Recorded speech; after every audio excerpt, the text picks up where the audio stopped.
Selamat sore, jemaat terkasih dalam Tuhan Yesus Kristus. Pada kesempatan sore hari ini bersama-sama, kita akan kembali merenungkan firman Tuhan pada kesempatan doa Kamis. Mari sebelum kita masuk dalam renungan firman Tuhan pada kesempatan sore hari ini, kita boleh merendahkan hati kita di hadapan Tuhan.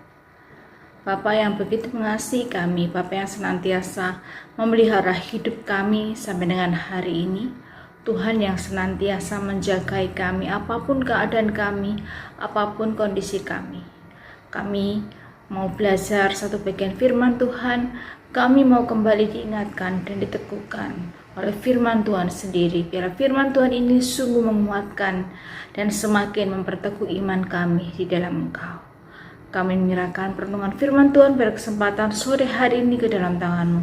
Di dalam nama Tuhan Yesus Kristus kami sudah berdoa. Amin.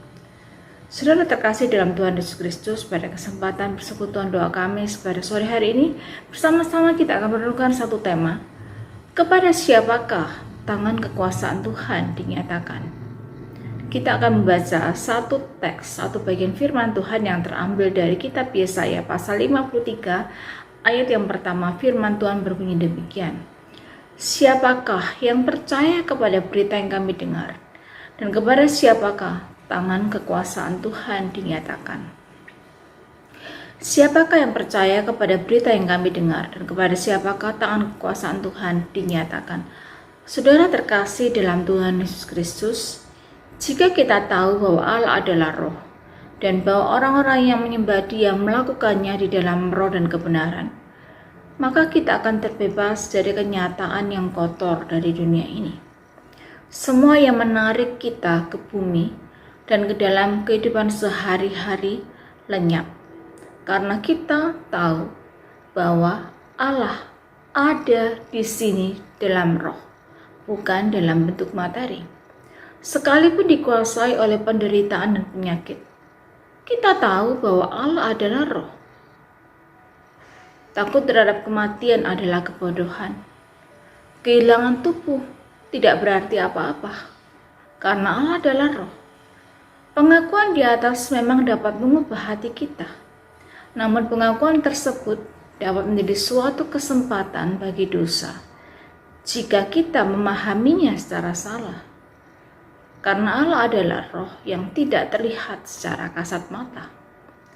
Saudara terkasih dalam Tuhan Yesus Kristus, sebagai contoh kita perlu mempertimbangkan hal ini. Pada masa kini pikiran-pikiran orang modern menganggap bahwa percaya kepada setan adalah hal-hal yang bodoh. Mereka beranggapan itu adalah rekayasa kanak-kanak dan sisa-sisa dari mitos kuno. Tentu saja hal ini adalah salah. Saat Yesus menasihati kita untuk berdoa, lepaskanlah kami dari yang jahat, Dia tidak sedang berbicara tentang sebuah konsep yang kosong atau tentang seorang tokoh kartun. Namun Yesus bicara tentang suatu realita. Orang Kristen juga memahami bahwa ketika Yesus memberitahu kita untuk berdoa, jadilah kehendak-Mu di bumi seperti di surga, Dia sedang menunjuk kepada dua tempat nyata yang berbeda. Yang pertama adalah rumah kita untuk waktu sesaat. Yang lain adalah tempat malaikat-malaikat tinggal. Setan adalah malaikat. Dan ketika dia jatuh, dia melakukannya di dalam dunia roh. Oleh karena itu beberapa orang menyatakan bahwa dosa itu hanya bersifat rohani, bukan sesuatu yang nyata. Hal tersebut jelas tidak benar. Perzinahan terjadi di dalam dunia roh jasmani, sama seperti kemabukan. Demikian pula dengan dosa-dosa yang lain. Saudara terkasih dalam Tuhan Yesus Kristus, beberapa orang suka percaya bahwa dengan tidak melakukan dosa-dosa tertentu yang tampak jelas, yaitu dosa-dosa secara jasmani, berarti mereka tidak berdosa. Hal ini jelas jauh dari suatu hal yang namanya kebenaran. Meskipun Allah adalah roh, Dia ada di samping kita setiap saat di dalam kehidupan kita di dunia ini. Tidak seorang pun boleh berpikir bahwa dia hanyalah makhluk surgawi, hanyalah dorongan, atau hanyalah suatu perasaan samar-samar yang tidak terpahami. Bukan, Allah bukanlah hanya perasaan belaka yang tidak terpahami, tetapi Allah adalah pribadi yang maha kuasa, yang menghabiskan malamnya di rumah-rumah kita dan mengizinkan kita masuk ke dalam kemahnya. Allah ingin kita berpikir tentang Dia secara fisik. Bukankah Alkitab sering berbicara tentang wajah Allah, mulutnya, telinganya, tapak kakinya, dan tangan yang memberi kita berkat-Nya? Kita mengenal Dia melalui penjelasan-penjelasan yang seperti ini, dan semuanya tidak sekedar personifikasi, tetapi nyata. Di dalam Mazmur 94 ayat 9, pemazmur menyatakan demikian, Dia yang menanamkan telinga, masakan tidak mendengar? Dia yang membentuk mata, masakan tidak memandang? Saudara terkasih dalam Tuhan Yesus Kristus, ketika Alkitab menunjuk kepada tangan kekuasaan Tuhan di dalam Yesaya 53 ayat yang pertama, hal tersebut jelas menyiratkan pencurahan suatu kuasa yang jelas.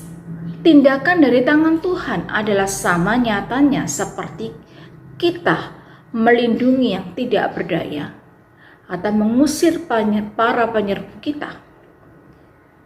Mungkin kita harus menanyakan pertanyaan Yesaya secara pribadi. Sudahkah tangan Tuhan dinyatakan pada Anda?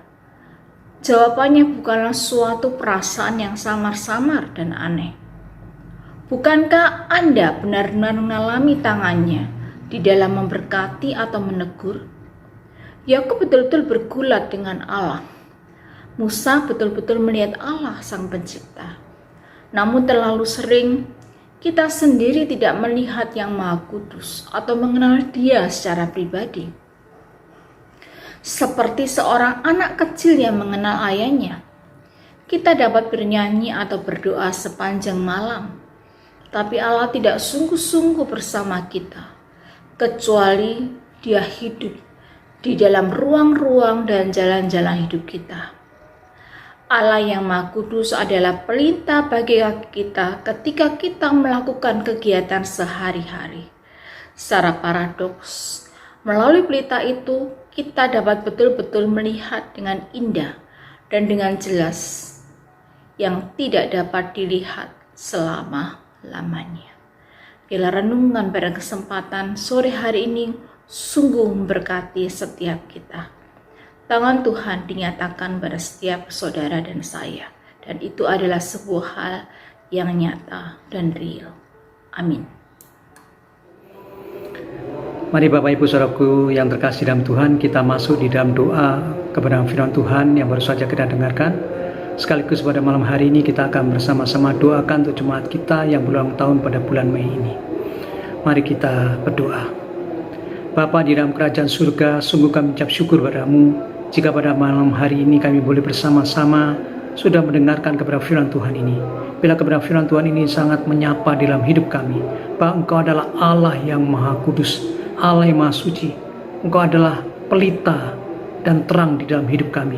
Bila kehidupan kami senantiasa diterangi oleh pelitamu itu Tuhan, dan bila hidup kami senantiasa tergantung kepada pelitamu itu Tuhan, sehingga kehidupan kami menjadi terang bagi banyak orang dan hidup kami boleh memuliakan Tuhan. Terima kasih untuk kepada firman Tuhan yang Tuhan berikan dalam hidup kami pada hari ini. Tuhan, pada malam hari ini kami juga berdoa untuk jemaat kami, saudara kami yang berulang tahun pada bulan Mei ini. Kiranya Tuhan sendiri akan menyertai dan berkati mereka semuanya.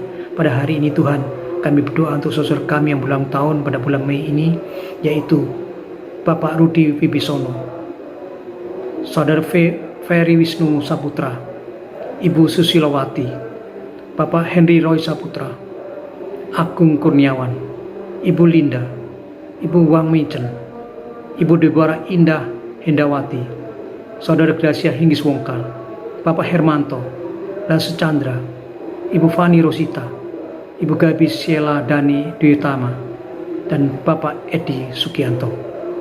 Tuhan, kiranya Engkau sendiri menimpakan segala berkat dalam imannya, keluarganya, usaha pekerjaannya, dan perjuangan hidupnya.